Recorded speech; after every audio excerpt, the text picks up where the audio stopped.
tak surah Al-Anbiya ada banyak cerita tentang para Nabi. Ada Nabi Nuh, ada Nabi Ibrahim, ada Nabi Lut dan ramai lagi sebenarnya. Tapi antara kisah yang paling menyentuh hati Nurin dalam surah ni ialah kisah Nabi Ayub alaihissalam. Kita semua tahu baginda ni diuji dengan macam-macam kesusahan dan juga penderitaan tau. Yang menarik bagi Nurin ialah macam mana hubungan Nabi Ayub ni dengan Allah SWT.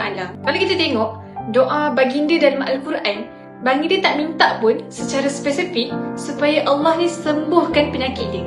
Tak ada pun ayat yang macam, Ya Allah, angkatlah ujian ni daripada aku. Tak ada. Baginda cuma menceritakan keadaan diri dia kepada Allah SWT. Simple je.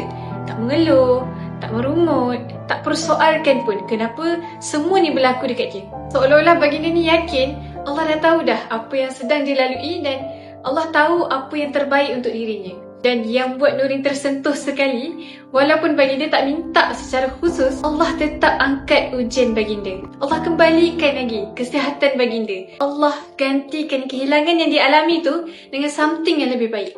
Kadang-kadang kita rasa macam bila kita diuji, kita kena cari jawapan kenapa aku, kenapa bukan orang lain. Tapi kisah Nabi Ayub ni mengajar kita bahawa tak semua persoalan perlu dijawab. Ada masa kita cuma perlu bersabar dan bergantung je pada Allah. Sebab bila kita diuji dengan kesenangan, Allah nak tengok syukur kita ni. Bila kita diuji dengan kesusahan, Allah nak tengok sabar kita ni. Nurin baca ringkasan kisah ni daripada buku Kunci Tadabbur 30 Juzuk Al-Quran ni.